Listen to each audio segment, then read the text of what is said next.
தூக்கு தண்டனை கொடுப்பதற்கு சட்டத்தில் இடம் இல்லைன்னு சொல்லல.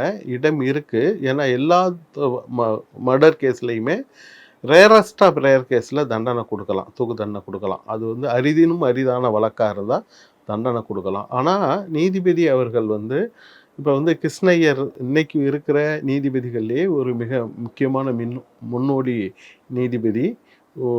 உச்ச நீதிமன்ற நீதிபதியா இருந்து அண்மையில் இறந்தார். அவர் இந்த மரண தண்டனையை அவர் ஏற்றுக்கல. தண்டனை கொடுக்கணும். அவன் லைஃப்ல தன்னுடைய குற்றத்தை உணர்ந்து திருந்தணும். அவன் திருந்தணும். தூக்கில் போடுறதுனாலேயே அதனால என்ன ஆகும்னா அவனை சார்ந்து இருக்கக்கூடிய குடும்பங்கள் எல்லாமே கஷ்டப்படும். சில நேரங்களில் தவறான நபர்களை தூக்கு தண்டனைக்கு அனுப்பியிருக்காங்க. அதெல்லாம் பல எடுத்துக்காட்டு இருக்கு. குற்றம் செய்யாத நபர்கள் அல்லது வேறு வகையில் அவர்கள் தூக்கு தண்டனை அனுப்பப்பட்டு பின்னால் இல்லை அவர்கள் குற்றம் செய்யலை அப்படின்றதையும் முடிவாயிருக்கு. நீங்கள் பல எடுத்துக்காட்டு சொல்லலாம். பாண்டியம்மாள் வழக்கு உங்களுக்கு தெரியும்னு நினைக்கிறேன்.